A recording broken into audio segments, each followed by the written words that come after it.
This is a Fatal 4 podcast.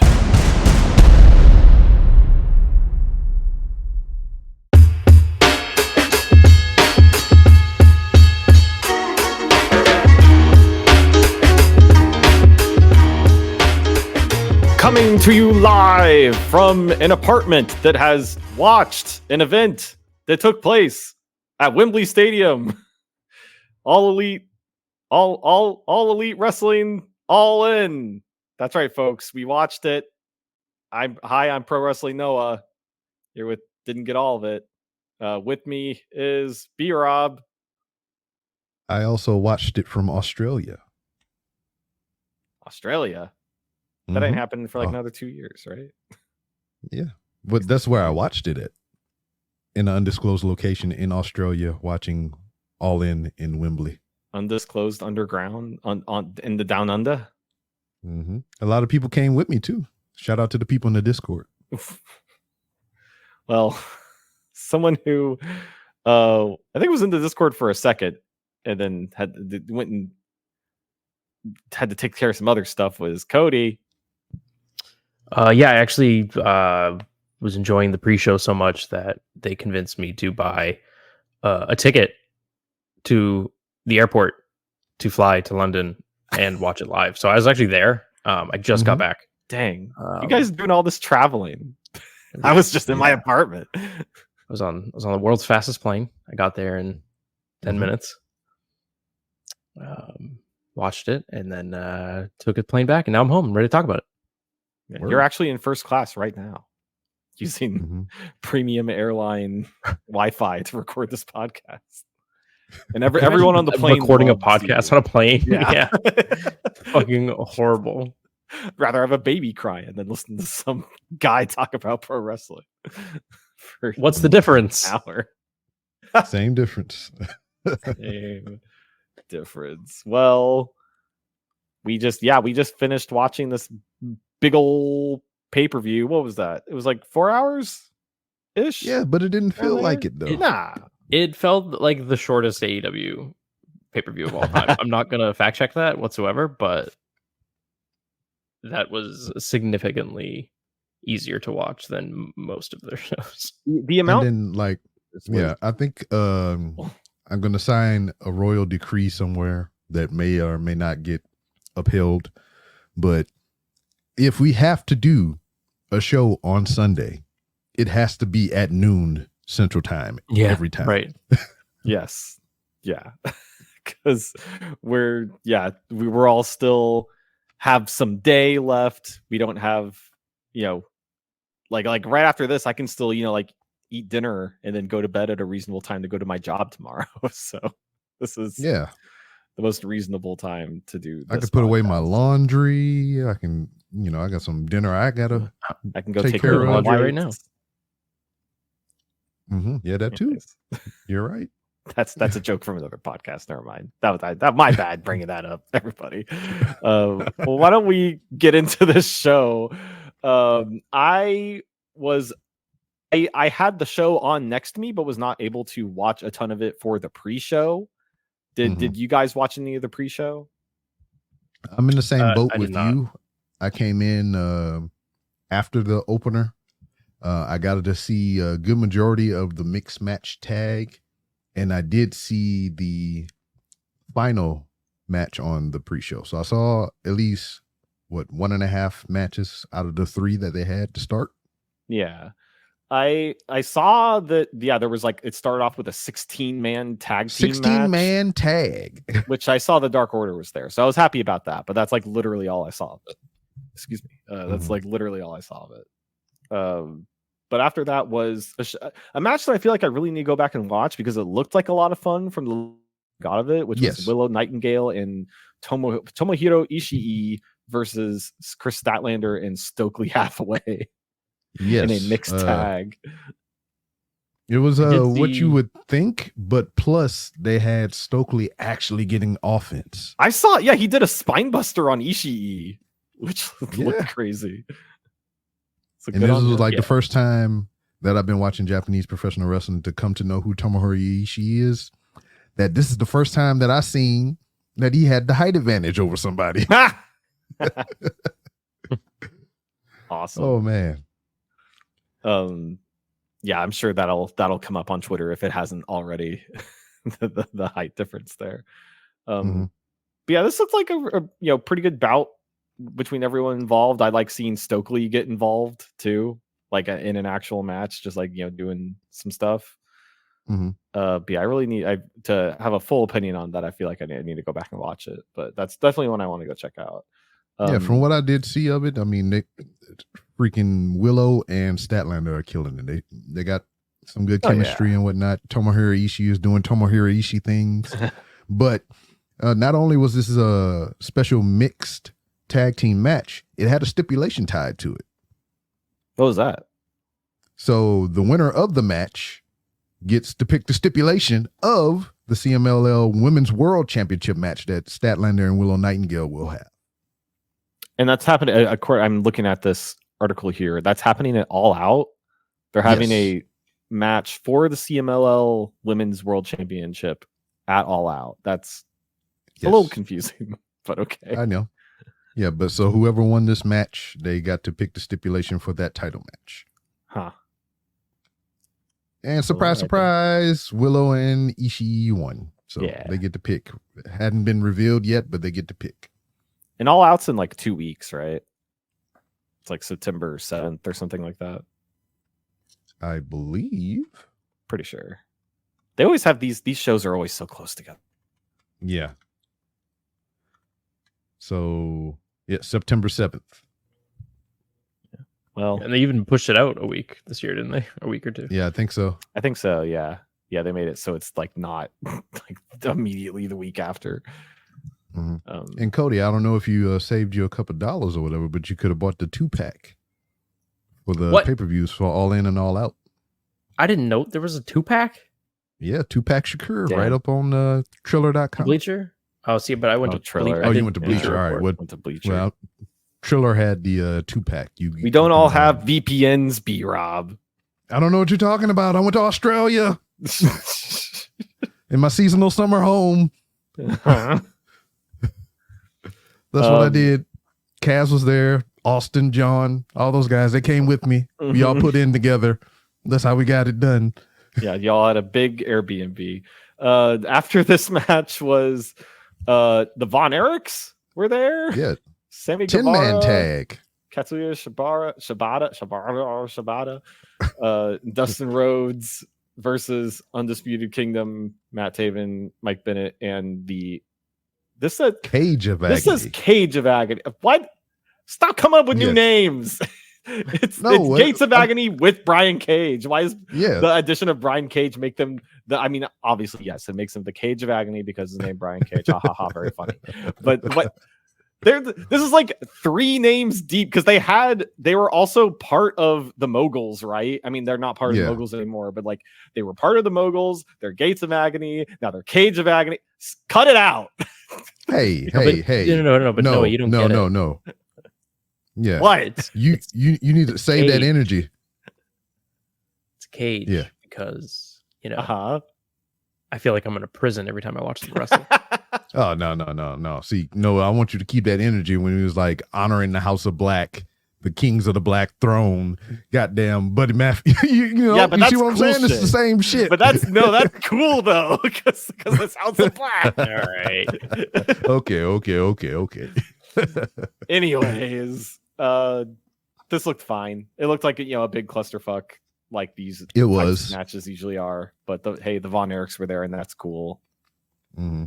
So even old man Von Erich got to whip out the claw, and they all did the claw together. Yeah. Clawed their way to victory. And it's wild to me that there were 5 people on one team, and Dustin was a part of both of their championships. So Dustin is ROH tag champion with Sammy Guevara, who was on this team. I saw him come out with the belt, and I was just like, what the hell? I mean, I haven't been watching ROH. Obviously, and he's also the ROH Trios tag champion with the Von Erichs. Yeah. The Von Erichs are the ROH Trios champions? What the hell? Yes. What the heck's going on over there? Yeah, the Von Erichs and Dustin Rhodes are the Trios champion, and Sammy Guevara and Dustin are tag champions. So That's why they had that 5-man. They all together. Okay. And Shibata was there too. Cool. Yeah, I know Shibata's cool. Well, the little bit of this match that I saw, it did look fun. So yeah, the pre-show matches are always very chaotic, but cool stuff happening. But let's get into the main show here. They kicked it off properly with the 4-way London ladder match for the AEW World Trios Championship, consisting of Pac and Blackpool Combat Club, the Patriarchy, the Bang Bang Gang, and House of Black. What makes this a London ladder match? What the? Do they have to London. climb up on the left side of the ladder? Yes. Yeah. Yeah. Instead of this was fun in London. But I don't know. Clusterfuck ladder matches, like, you really got to do something mind blowing to really stand out these days. I just feel like everything's been done that I don't get impressed very easily. I would say the most impressive spot to me was actually, it didn't even involve a ladder. It was there are a lot of tables. doing a tope suicida Canadian destroyer onto Malachi Black through a table. That was pretty cool. Never seen something like that. But I don't know. This was a ladder match. Yeah. Had lots of tables though. Like more tables than your usual ladder match, but no chairs. I guess. Were there chairs? There's maybe chairs. There were some chairs. I remember Christian yeeted a chair right at PAX. That's right. That was pretty cool. That was like fun. Was like right as the match starts, Christian just like books it out of there. He takes a powder. Yeah. And lets everyone else fight. And he comes in towards the very end. Mm-hmm. I think that's my favorite mechanic in 2K24 now, just being able to yeet weapons at people. Yeah. Oh, yeah. He did like spear someone from the ladders to the table, through the table, which was pretty cool. Yeah. Christian's still pretty great. Yeah. And now he's getting what I'm saying. Yeah, not to spoil, but now he's getting a world title opportunity, right? Oh, well, don't jump ahead, B-Rob. Jeez. I can't help it. It's so good. Yeah, and something else from this match that I thought was pretty actually good was CJ Parker. Is that his name? Juice Robinson. What's his name? Oh, Juice Robinson. Killed all this future lineage. Yeah, he did take one of like the most brutal crotch shots I've seen in a while because he fell from like the super tall ladder. That did pop me pretty good. Yeah. Also, when did he probably popped himself? When did the Guns become a Dudley Boy tribute act? What? Just then. Well, okay, because they did the what's up spot, and then they did the get the tables. Get the tables. Mm-hmm. I don't get it. They paid tribute to like all the Attitude Era wrestlers except their dad. They look like Shawn Michaels. They do Dudley Boy moves. Mm-hmm. I don't know. Maybe that's part of their shtick. Hey, man, nobody does anymore. Just about.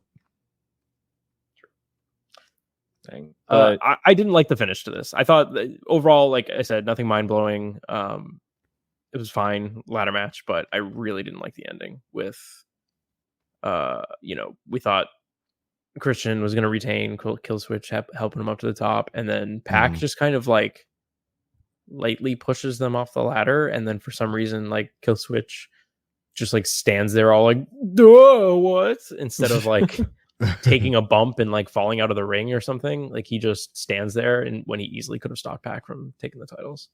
I thought the finish looked really and like bad. I like don't get me wrong, I love Pac. He's one of my favorite people in this company, but I don't know if I love him with the BCC holding the titles. Like that just doesn't make a ton of sense to me. This felt like they just needed to get the title off of Christian, and they wanted to pop the British crowd and give it. Well, yeah, that's what I was going with before whenever we were watching the show as it was unfolding or whatever. I was saying if you want to make the crowd happy, you give it to Pac and the BCC. And to what you was talking about, Noah, if you remember early on when they was forming the BCC or whatnot, they tried to recruit Pac. So, hey, It makes sense to me. Yeah, but I just don't care. The Blackpool Combat Club they should have just died. Like, this should have been the end of them tonight, because Bryan should go on and do his own thing as world champion, and Moxley's MIA, and I don't know. I don't need this. House of Black should have won. Yeah, I agree. Do we want to talk about this women's world title match? Yeah, this was, I thought this was really good. Oh yeah. Which I feel like the Toni Storm matches have been delivering at the pay-per-views, at least like the last, handful of them have. But this one just like from start to finish had a lot of really cool stuff going on. Mariah, just her heel levels just turned up to 11 for this one. She slapped her mom. Yes. So I didn't really understand that. Like, why did she slap her mom? From what it was conveyed is like her mom wasn't really present in her career, and this is like this is like the second time her mom has only been to one of her shows or whatever. It was one of the things they were trying to play up, so they have like a checkered past, a spotty relationship. But like, I don't know. Like, are we gonna get Mariah May versus her mom at All Out? Like, I don't care. Like, leave that shit at home. It didn't add to the match.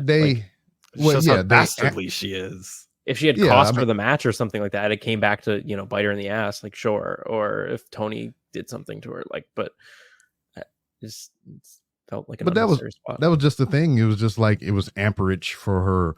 I'm a heel. I'm the bad person of this situation or whatnot. Because she beat up Luther. She kissed Nigel. She, slapped her mom. I mean, she got all the anger aroused and whatnot. Because I thought, in my mind, seeing all that shit, I was like, oh yeah, she's gonna lose. She's doing all this extra shit. Yeah, she's gonna lose. But I was surprised in the end. Yeah, I mean, even like, because Tony threw like almost everything at her in that final sequence. Like, she got like a big boot in. She did the hip attack into a Storm Zero, and that still wasn't enough to put her away. Which was crazy. Yeah, the rest of the match itself was fine. I would say this was probably one of the best timeless Toni Storm matches, because I'm usually not a fan of her. And now it's over. But yeah, hopefully. I think she needs to like go away for a while. And does she come back as a different character, as a different Toni Storm? That's what I was hoping for tonight. Yeah, today, because it's not even nighttime. But like, that's what I was hoping for at this match. Like, the music would come on and she would come out as Toni Storm of old or whatnot. But maybe they're saving that for later, or just just a different iteration of Toni Storm going forward. Yeah, because I am excited for the future. Yeah, with the women's division in this company, especially because we actually didn't even talk about during the pre-show Jamie Hayter's back. That's right. I forgot it. Yeah, because that wasn't even a match, because like Saraya just came out and was like hijacked the show. Yeah, going to address the crowd, which everyone like gave her lots of heat, which is really different from last year when she was there and they were like cheering their heads off. They realized she won the title, because they realize she stinks. Yeah. I think it was a mistake not putting that on the main show though. Oh yeah, that's you're right. Because there was all just wrestling. The main show was just match. Like, break it up a little bit. Have a segment in the middle of the show. Especially, and we'll get to it later, but there was definitely a spot in the show where the crowd was dead because of its placement on the show. They could have easily thrown that segment into that spot, and it would have brought the crowd back alive and got the next match in a better place. So, and we were like kind of discussing this a little bit in the Discord, but I think, and I'm not saying this is a good thing, I'm just saying I'm making sense of it. For whatever reason, it appears that like, the booking decision was to put Hayter with Saraya, but Saraya mostly shows up on Rampage and Collision. So where do you put that spot? You put it in the pre-show, because that's where all the Rampage and Collision people live. I guess so. I'm not saying it's a good or smart idea. I'm just saying I'm trying to make sense of it. Well, let's talk about Beer Op's favorite match. Fuck you. Yeah. Oh. I honestly, like, I had just gotten home from my day job at this point, and when Jericho started doing his entrance, I was just like, I'm gonna go make myself some food. So I actually missed most of this match. Hey man, I don't blame you. Look, I also went and grabbed pizza at the start of this match. Good. And from what I saw online, there were like lines for the bathroom. Yes. Yeah. Those entrance during this match. So we are not alone, folks. Mm-hmm. Fuck that guy, man. But the only reason I stayed around and watched that match was because of the people in the Discord. That was it. That was the only reason I stayed around and watched the match. I did get up a few times. I went and got me some plums. Got me some water, some other snacks and everything, but I wasn't like apples? Present. Fuck you, man. Were they bad apples? Man, go to hell. But like, all praise to Chris Jericho for giving Brian Keith opportunities to go to London and do all this other bullshit. But other than that, fuck that dude. I will say I did enjoy Jericho's ring gear and like wearing the orange suit as a little dig at Taz. I thought that was good. Hook did have the like Taz heartbeat at the beginning for his that was cool like too. That was cool. Yeah, I thought he was for a second I really have was the like, music. Yeah, well, I thought I was like, is that stock music that Tony Khan was able to get a hold of too? Like, is he going to come out to Taz's entrance? But just the heartbeats was good enough. And then, not gonna lie too, I thought for sure Paul would be joining on this podcast at one point in the match, because when the kendo sticks came out and they were triple teaming Hook, I was like, come on, like someone's gonna come out and save Hook, right? I thought for sure we were gonna get like ECW originals like Tommy Dreamer and Sandman and stuff to come out and help Hook. But instead, they just gave their lickings to Hook. There was a bad spot where he like was blind and couldn't see Jericho, and it just looked awkward. And then Taz like saved the day and Hook won. That got me. That's about it. Taz says like, all right, we're gonna change the rules, then we're gonna do it my way. And he got up in front of the announce table and choked out BK. And I was like, crazy shit. Taz actually got involved. That was enough for me. And he choked out BK, so that was funny. Well, but let me get outside of the obvious though gripe that I have with this fucking match. But that being the presence of Chris Jericho. Yeah. This motherfucker Hook was flipping around doing all this bullshit with a patch on his eye. But then he just took the patch off. I can see through. Yeah, they always do that. Bitch, I was like, bitch, they've done that at least 3 times in this company. Of guy has an eye patch, and then halfway through the match reveals, I didn't need it. My eye's fine, actually. They've done that multiple times. Yeah, but why would you put yourself in turmoil, limiting your vision with the patch on when you didn't need it? Just take the shit off at the beginning of the match. You get the same effect. Aesthetic. Also, why did Hook introduce? Was it what do you call it? Cricket? Is it a paddle or a bat? I don't know. I don't watch cricket. But, yeah, the cricket bat.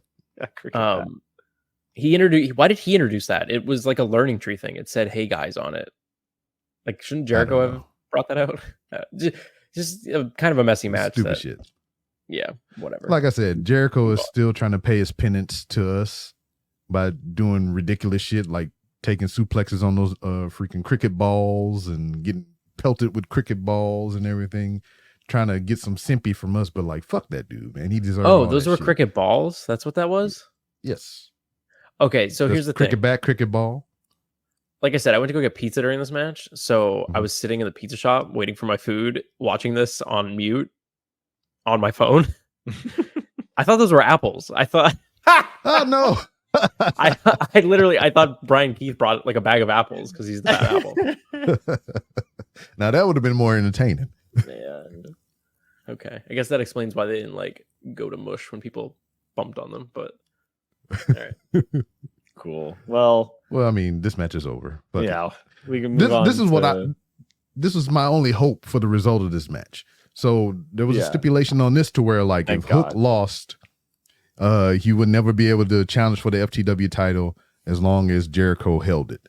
But now that he has the title, and I fantasy booked this myself or whatever, and I hope people agree with me and somebody hears it somewhere and they actually follow through with it, or even down the line. It doesn't have to be right away. But Hook comes out with that title. I got it back, honoring my father's lineage or whatnot. I can only do so much with this title. I'm going to retire it, and I'm going to go after the world title. Boom. It writes itself. I like that shit. Yeah. It's not a bad idea. I maybe like TNT. I could see Hook and Jungle Boy getting a little program or something. I don't That'd be see cool going too. off the world title right away, but that's a good idea. Yeah. Mhm. I'm just glad that, hopefully this stage of the, Hook and the learning tree whole thing It's is done. Yeah. done. Who knows what the learning tree moves on to next? I assume they're going to be sticking around because, people don't like it, but it keeps getting a reaction, so they're going to keep doing it. Stupid ass wrestling fans. I wish that they would just the reaction should just be like what a lot of people did during this match, which was to just go to the bathroom, get some pizza. Don't be here to make booing, disagreeing sounds. Yeah. Just anything else. Let's talk about this 3-way tag team match for the AEW World Tag Team Championship. The Young Bucks versus FTR versus the Acclaimed, or as I like to call it, the Young Bucks versus FTR, and the Acclaimed were also there. Have you guys ever seen a Young Bucks match? Uh-huh. Okay, then you've seen this one. We can move on. I mean, like, and what I was meaning by like the Acclaimed were also there was that it felt a lot like that Kody, where it was like an FTR versus the Young Bucks match, like even to the point where like Max Caster in the middle of it all was like he did the Shadow EVP Machine trigger and with, the EVP trigger. Yeah, in the Shatter. So he like did their moves with like the respective teams. Just like I'm here, but I'm not going to pick sides, but also I'm going to do your moves with you. Yeah, just I thought that was pretty cool. It was like neat in the moment, but like, and also, and I said this in the Discord that like the Acclaimed have been so stale lately. Yeah, but seeing the crowd all crotch chop in unison after Billy Gunn does a famouser will always pop me. That's eternal. Also, it's just like I don't know how we feel about this or whatever, but they calling for, and I say they, loosely or whatnot, but we talked about it briefly in the Discord to where people thinking Max is going to turn on the group and go do his own thing. But I was like, what is that own thing that he's going to go do? Because like, I don't know. Even know if I'm interested in that. Yeah, that's what I'm saying. It's just like, where does that work anywhere? Even if he did split and, it made Bowens by proxy a singles competitor or whatever. I mean, what do I was about to say? Like, I'm kind of more interested to see what Bowens would do as a solo act. Honestly, I think he's the better performer out of both of them. True. I think if they need anything, maybe just a heel turn, like a full-fledged heel turn for them would benefit. Yeah, because they're just so I don't know what you do with them right now. I mean, like people still like scissoring, but that's like really all they have going for them at the moment. Well, let's talk about one of the more exciting matches to follow. Yeah, we have the Casino Gauntlet match going on. Started off with Orange Cassidy, who had previously on Dynamite won the right to enter first for this match. Yes, the number one and spot. He entered with a Mr. Bean tribute entrance. Was that what that was? I didn't know what that was. Yeah, that was Mr. Bean. Cool. Falling from the sky with the spotlight in the middle of the street. And he's also in black denim. Like his denim has been getting darker very progressively, and now it's like all just straight up black denim. I did really like they did his usual entrance with the little pitiful little spurts of pyro, but they also that shit was hilarious. They also did the drone shot, like wide shot of outside Wembley Stadium with just the little pew coming out of the roof. It was really funny.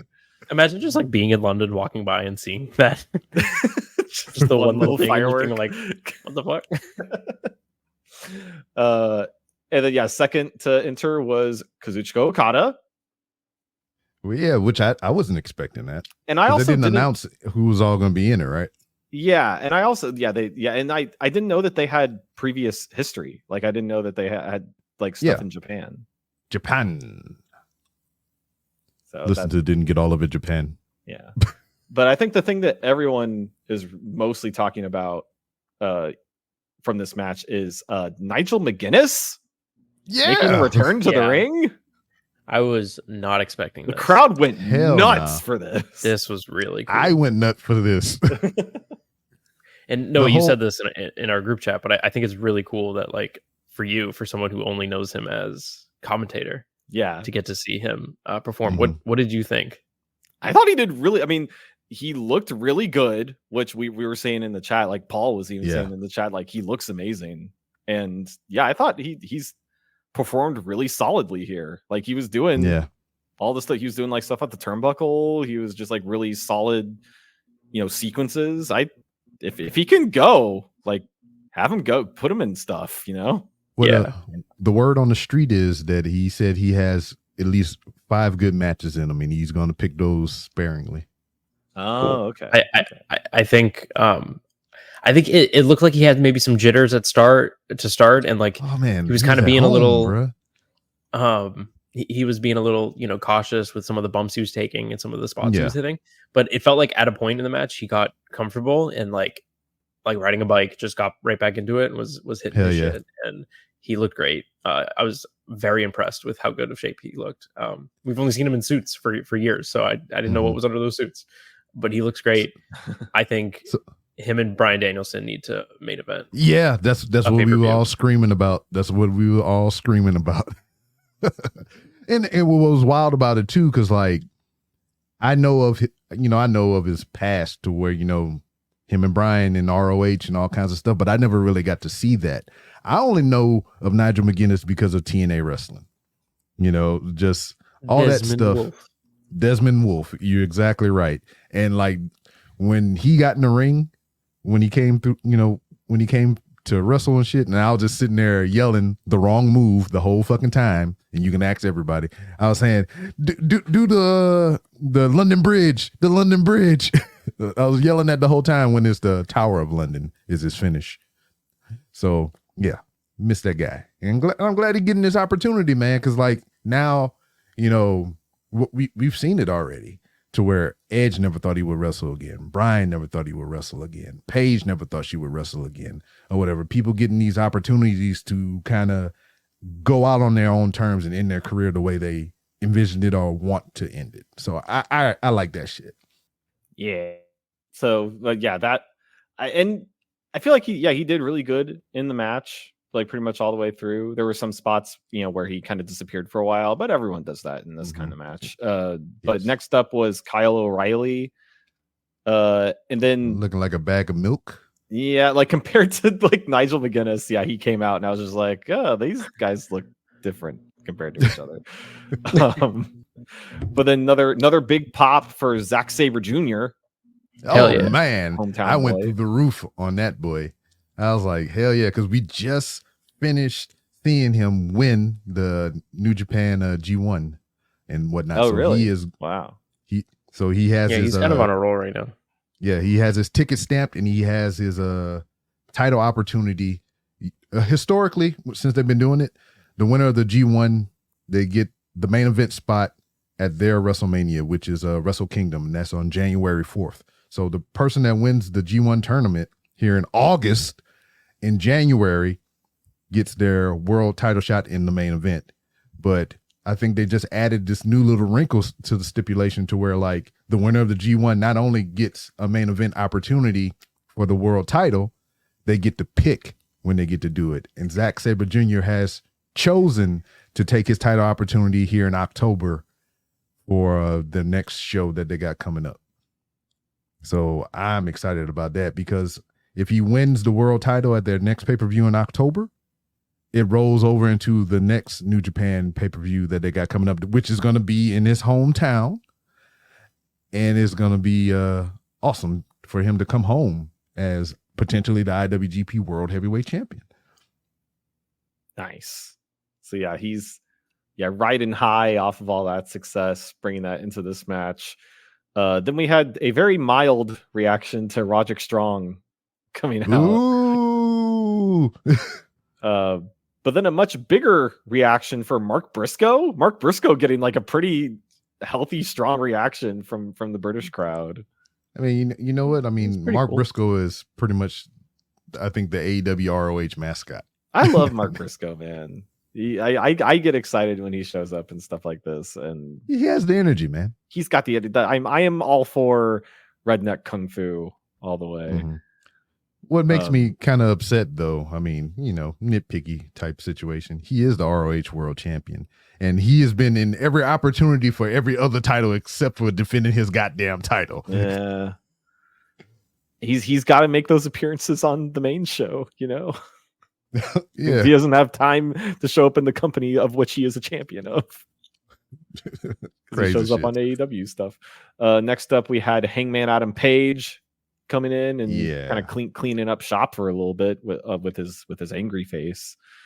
Yeah, and then he has a good angry face. Yeah, and then a huge pop for Jeff Jarrett of all people. Yeah, I think Jeff Jarrett might have been more over than literally everyone on the show. And rightfully so. He's the best wrestler in the company. But okay, dude, the chair shot or the guitar shot on Hangman Page in this match was fucking awesome. It was good brutal moment.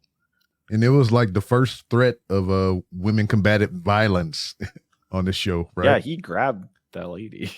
He grabbed that lady. That is Karen Jarrett. Sir, put some respect on her name. Yeah, and to even go back to the ladder match for the trios titles or whatever, freaking Mother Wayne, she got her hands put on and sprayed in the face with the hairspray. Oh yeah.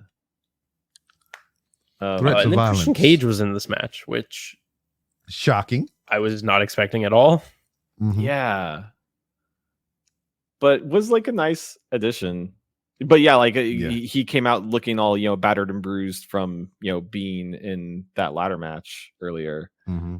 But you know, just talking about shocking and, you know, surprising appearances. Yeah. Who do we have after Jeff Jarrett? Well, also, actually, I don't think this was that surprising. I mean, if he was going to show up anywhere, it was going to be here. Yeah. But the crowd still did react big for Ricochet's AEW debut. Rick O'Shea. Which he looked great. I mean, like, out of all the guys that do flip in the industry, he's one of the best guys who does. He's one of the most solid guys who does flip. Like, he hits all of his spots perfectly almost every time. Mm-hmm. Mm-hmm. I mean, he's had a long time to practice. Yeah. Yeah. I mean, he's good. Again, we said this when we talked about the news on the show last week. Like, he's good, but he's going to add nothing to this company. He's going to have a couple cool matches, but yeah.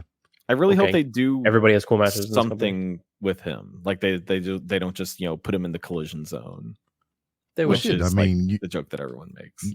Well, yeah, because he's got to have a payoff match with Hologram, and he's also got to have and they also got to have the return match with Will Ospreay. That's a slam dunk for me. That was the thing. Like, I saw like a bunch of like meme react, like when Ricochet sees Will Ospreay in the locker room. Mm-hmm.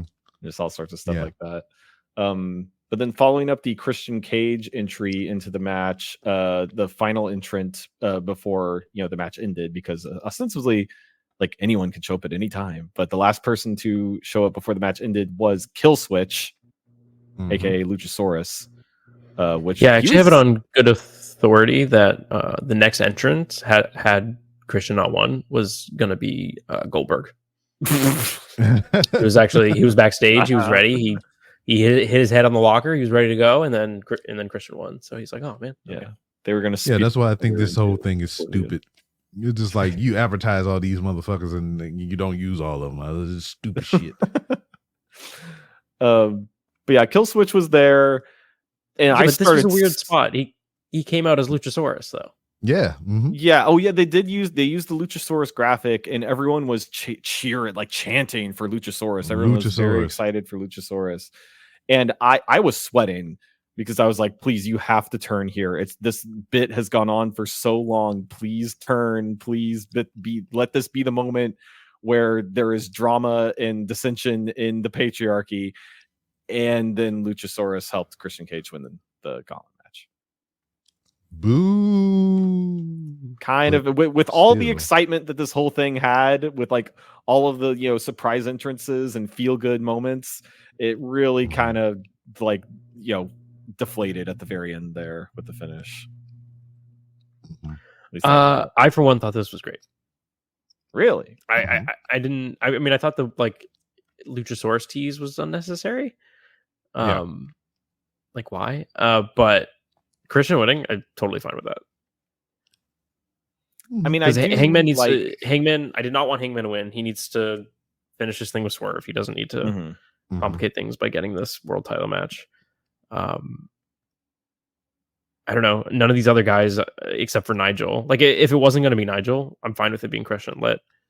Let Bryan get in a match with Christian, and and what if Christian wins? Nah, I don't think also a good idea. Also, Bryan Danielson's dad passed away recently, so yeah. Oh no! Oh no! I was fine with it. It was weird, but like I was fine with it because I mean, who the fuck? Like, what? Roderick Strong gonna win? No, come on. Yeah. If it wasn't gonna be Nigel, then and that's fine because we can naturally get Nigel versus Bryan later. But I'm fine with Christian winning. Yeah. Well, why not Jeff Jarrett?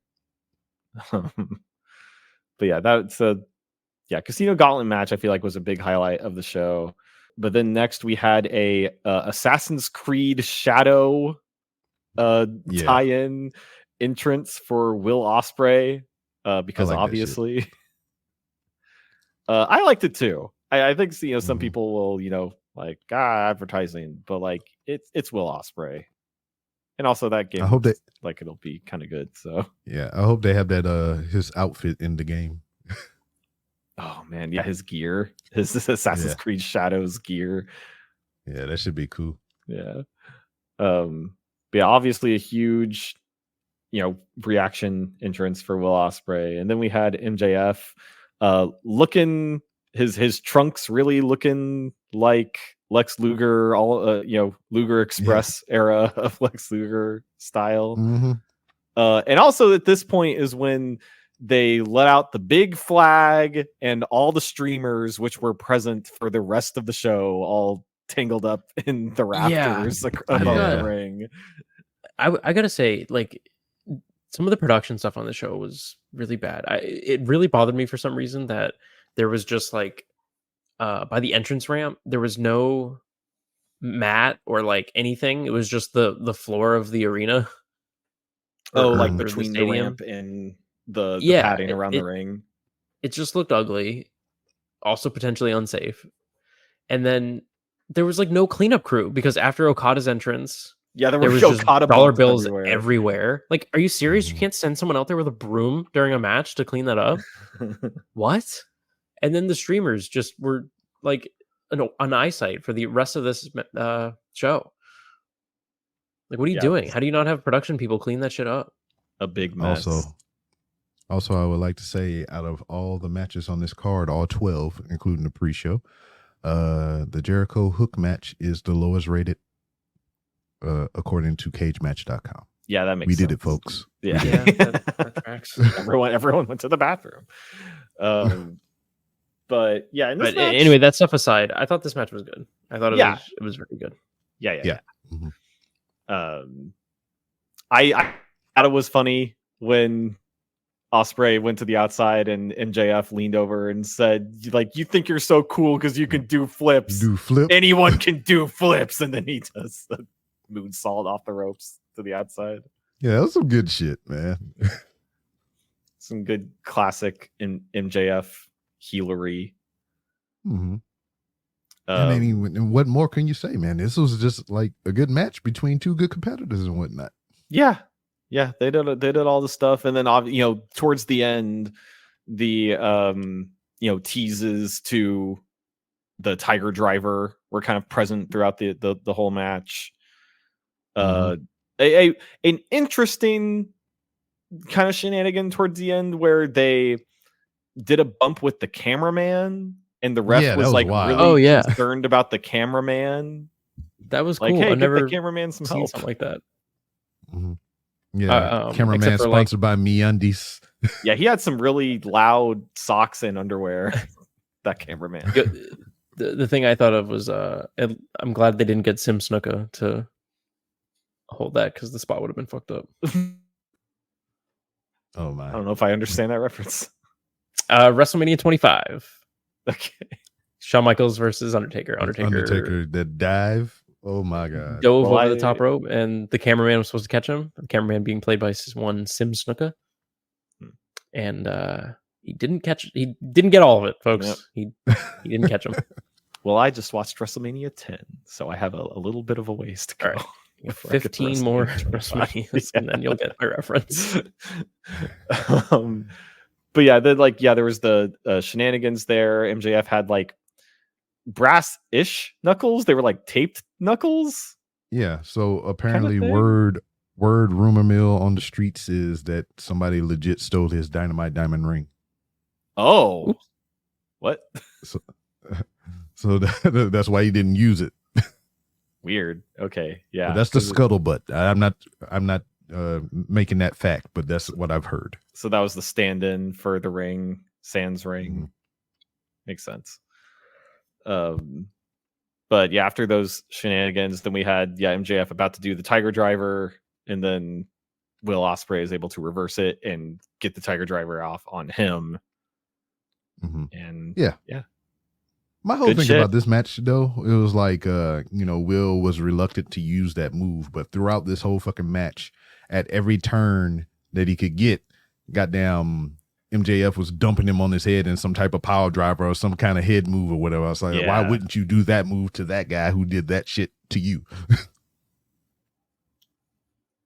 Yeah, but it was a good match. One of the highlights for sure. But then we had... I got a question for you, Noah. Uh-huh. You want to know what the second lowest rated match on this card is? Was it this match we're about to talk about? Yeah. Which is unfortunate. Real quick, before we actually get into this, something that we also skipped over from earlier in the show was after the Young Bucks won the three-way match, we saw the debut, or I think debut, unless they've been on ROH or some shit, of the Grizzled Young Vets. Oh yeah! They showed up after that match and teased attacking the Young Bucks, only to attack FTR, which to me is a bad business decision. Why would you show up to make a statement and not go after the people who won the match and are champions? Instead, you go attack the losers. What does that prove? Which I get it. They want them to be heels, so that's why they did that, but just kind of makes them look stupid. I want the JYD. Which one do you to think would be the better match? Yeah, which one do you think would be the better match, though? I think none of them will be good because I don't think those guys are good. But who's them guys? We talk about three sets of teams Young Vets. here. Grizzled Young Vets. They suck. What? Schism? No, yeah, come on. Nah, they're good. You've only known them as Schism. They were cool before that. They were cool, way cool before that. Doubt. No. They'll prove you wrong, hopefully. Well, Kody. Stay tuned for Didn't Get All of It Japan, because they're going to be on the next American show. Grizzled Young Vets are going up against, I forget who, but it's on the next New Japan American show, whatnot. So we'll have some coverage of that. Well, Kody, I'm interested to see what you think of because I feel like you're one of the biggest defenders of one of these ladies in here, the Mercedes Moné and Camille. Did I do that right? Camille versus Dr. You sound like you were in pain. Camille. Are you pushing out a turd? What are you doing? No, I'm sorry. Pushing out a turd is what I would call this match. Oh no! So you didn't like it, is what you're saying? Look, I think they were put in a very bad situation. They were put in to go out there immediately following Will Ospreay and MJF, which was a great match, had the crowd super involved, and had the big hometown boy win the match. This is why I was saying earlier that they should have done that Saraya Jamie Hayter spot. They should have had Saraya come out, cut a promo, do something for a while, get the crowd to kind of calm down from that match, relax, and then have the big pop of Jamie Hayter returning to get them kind of back hyped, and then go into feel this good match. moment. Hey, in the words of Wade Barrett, I got some bad news for you, brother. Yeah. Maybe they were hoping that Mercedes' entrance would be the feel good moment going into this match with the little corgi. And I mean, to Cody's point, man, I don't give a damn how they would have sliced this shit. They could have put this at the beginning of the show, at the end of the show, or wherever they placed this shit on the card. I think it would have got the same result up. So, no, I don't think that's fair to say. I don't think the match was fine. Like, it was okay. It wasn't putting me to sleep or anything like that, but the crowd was dead. Like, you could hear a pin drop, and that really does take away. Why don't they do that for Jericho? I don't know. It was just bad. Like, there were a couple cool spots. There was I don't know if I've ever seen anybody do a scoop slam off the top rope. Like, Mercedes did that, and it fucking ruled. And then they returned to that spot and instead turned it into like almost like a Spanish fly / it was like a lateral Spanish fly, like a reversal of a slam into another slam.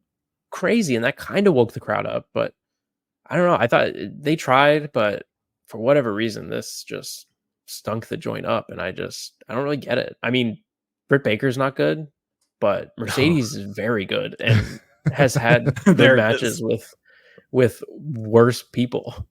I just don't get it. Yeah, some people kind of feel like Britt was sandbagging a little bit or whatever because she knew she was losing. I mean, that's just, what people are saying. We don't know that for fact, but I mean, it sure shows in her performance. Yeah, and I'm kind of getting tired of Britt's, like, the finish to Britt matches with the lockjaw stuff. Like the glove. Yeah, wrestling over the glove and stuff. Like, that's been fun in the past, but that's really starting to kind of wear out its welcome for me personally. Yeah. So this definitely felt like the cool down match to happen before like the show went out on high notes, which was the second to last match of the event was the coffin match between Jack Perry and Darby Allin for the AEW TNT Championship. Did anybody think that the graphics for this were misleading? You think it was going to have two coffins out there? Oh, because there was a coffin just because of the graphics or behind each guy. Yeah. I mean, like I said on the show last time, I definitely thought Jack Perry was pulling out a glass coffin. He did pull out glass, so I feel like I deserve half credit. And he like mugged toward the camera, like, ain't I a stinker? Oh yeah. So like that was his glass coffin. It got grounded up and put into a bag, so he used it later. I did notice though that it was like a full on casket, like it wasn't like a coffin with a wooden top. Yeah. So the possibility of Darby Allin doing a coffin drop through the coffin was not possible this time because it was like a full on solid casket. He would have tried, but no. Yeah, I mean he did. He did kind of doing that tope into the casket. Yeah, that was pretty crazy. But other than that spot, honestly, I thought this match was horrid. I thought it was really bad. Yeah, I thought it was. It was the shortest match on the card. It was very quick. Yeah. There was not enough time for anything really good to happen. Darby like bumped like crazy a couple times, but he basically just got his ass kicked. It was a glorified squash. Doing the coffin drop off the top with his hands tied was kind of fun. Yeah, but it was like it to me it ended abruptly. I thought there was going to be more to it, but it seemed like it just all it did was build to what would happen after the match was over. But like, why? There's no point because he's already retired. Like, I didn't like anything about this. I didn't like Jack Perry pulling out the glass. I didn't like the smarmy crowd being like, "Fuck CM Punk," because like, well, I did. Because now you've shifted the focus on CM Punk again. Like, move the fuck on, please. Yeah, please. Like he has. Let him move on. He has moved on. He said his piece and he's done with it. And he's succeeding in another company. This is what I don't like. Company continues to reference him. Stop it. No, it's not the company, it's the crowd. But like This is what I don't like about this. You're telling me crowd. Jack Perry pulling out glass in this match wasn't a no. Listen to what I'm saying. Listen to what I'm about to say. I know you bent up about your boyfriend CM Punk, but wrestling fans are stupid. Well, yeah. Earlier obviously. in the same show, you're talking to one. But... on the same damn show, matter of fact, the match before this, we talked about how this, had a lull. The crowd wasn't really into it. So what do we do when we are dissatisfied with something and it's slow and we don't like it? We chant CM Punk, which these motherfuckers did. But now you got the next match during the women's match. Yeah. Yeah. So now you got the next match. We saying fuck CM Punk. Which is it? You want him or you don't want him? What the fuck is going on? Right. You stupid motherfuckers, man. Yeah, and the match is like, I know this is kind of ironic because I've notoriously complained about how long AEW shows go and that every match doesn't need to be 20 minutes. But why? Like, what's the point of this match if it's only 10 minutes? I just it just wasn't enough for anything super interesting to happen. Darby Allin looked like shit. He just got thrown around and basically got squashed. And then the big moment at the end was cool. And then Sting comes out and it's like, yeah, cool, woo, Sting. But again, he's retired, so we're not getting a match. So why do this? He's just here for a moment. It should have been, he had to save his son. Sure, but I think Darby should have won the match if they were going to do that after and have them like beat him down after the match. Yeah, but I would have cut time off. Yeah, I would have cut time off of the ladies match really, and then fed more to this and did something else. But I mean, it just ended abruptly. I was just like, wow. Listen, Jack Perry just did all that work to the belt. Like he made it all, Jack Perry fight. He's got to have some time to carry that thing around. I guess. What are you talking about? 2 matches ago, MJF lost the title that he paraded around for like 3 weeks. That company makes belts like it's fucking me making poops. They're not a t-shirt company. They're a belt company. They're a belt company. Yes, thank you. I did like that. Eventually, they need pants to hold up those belt, or for those belts to hold up, and for the shirts to go over. I did like that Christopher Daniels brought out the original international championship to give to Will Ospreay after that match. That was nice. Maybe you could have given him a mind fucked if he brought out the what was it originally? Oh, the like tri-Atlantic title or whatever. That crazy shit they had in the beginning. Tri-state. Brought that one out. The tri-state county belt of North America's central region. It has a big picture of funnel cake on it. Fair. Tri-county fair. Tri-county so fair. Now we've kind of dug through a lot of shit to get to the mountaintop. We got our main event here. Bryan Danielson versus Swerve Strickland for the World Heavyweight Championship. Title versus career, gentlemen. What do we think? Yeah, this was the match of the show for sure. I mean, I feel like that was a foregone conclusion before even watching the show. This was the show that everyone was buying this pay-per-view to see. Mm-hmm. Yeah, that's why I bought the pay-per-view. Mm-hmm. It didn't disappoint. It certainly did not. Swerve, I would like to point out, very much a heel, doing very dastardly things like Death Valley drivers on the steel ring bell while the ref is distracted. God, that looked awesome. Yeah. It's just like it seemed like the whole time, I mean, Swerve had the upper hand and whatnot. And it was like historically what would lead me to believe that he would have came away with the victory.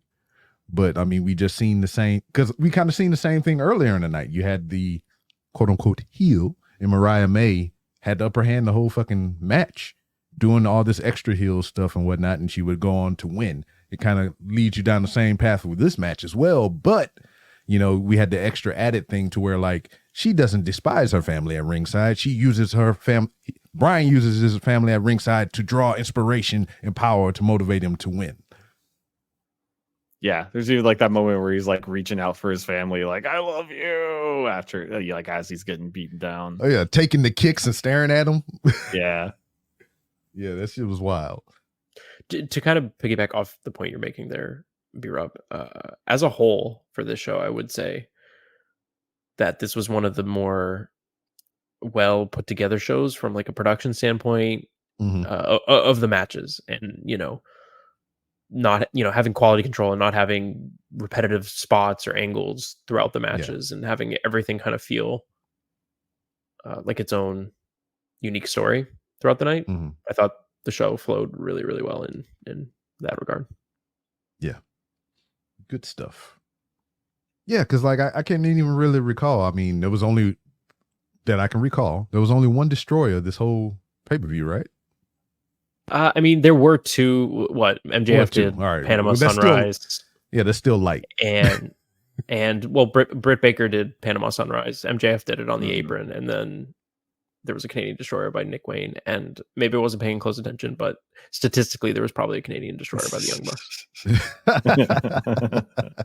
So I don't know. It was light though, but yeah, I can't. But I meant more of like there was, every match didn't finish with like a low blow or some shit or some shit. Yeah, there wasn't a beatdown after every match. Like they tend to do a lot of the same booking tropes throughout a night, and there wasn't too much of that. Good. But man, Bryan Danielson is the world champion. Wow, shit. He tapped him out. Yeah, I didn't think think the first time Swerve has ever tapped out in his career. Yeah, that's nuts. Which is wild. What is that? Is that a true statement? I mean, that's what commentary said, so I'll take the word for it. Word, because they probably were fed that by Will, so and I think he would know. So I tend to believe it. I can't think of a time that he's tapped out in this company. Then they said his career, but that's I don't crazy. know. That's a good stat. Watching him wrestle in front of 10 people in Seattle, so yeah, that's a good stat then. Well, I think that was a pretty good show. And if the tradition is going to be upheld like they did last year, like that All In was pretty good, and then All Out was really good. So I hope maybe that'll happen again this year. I hope. I don't even remember All In. I mean, All Out last year.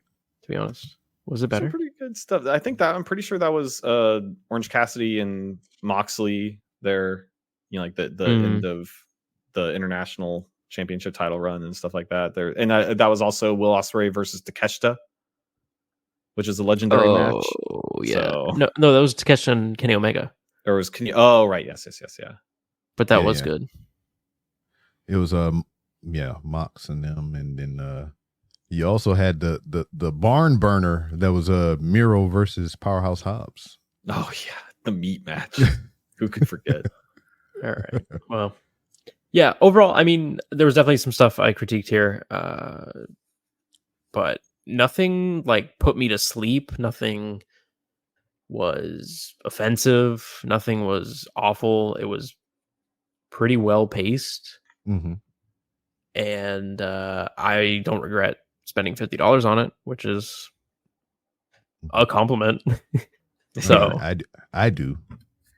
I regret you spending $50 on it. I tried to save you, but I know how things work out sometimes. I can justify paying $50 for a show like this, a big stadium spectacle. But they really need to figure something out with the streaming deal, because it's crazy that I can just watch WWE PLEs for free. Well, math, relatively speaking, yeah. Well, you also got some delicious pizza during the Chris Jericho match. True. Although delicious is debatable. Oh, I'm sorry. I guess I don't know what kind of pizza you got. It was Pizza Hut. It was just. Oh well. I just moved recently, so I haven't found a local pizza spot that I like yet. So I was just like, there's a Pizza Hut 6 minutes from my house, so I'll just get that because it'll be quick and easy, and I'll be back before this Jericho match is over. Dang. Well, you should do more research about that, and you can tell us all about it on the next episode of the Didn't Get All of It podcast, coming to you on Fridays. And this has been AEW All In 2024. I have been Pro Wrestling Noah. That's been B-Rob. That's been Kody. And we'll see you for the next one of these. Bye-bye. Bye.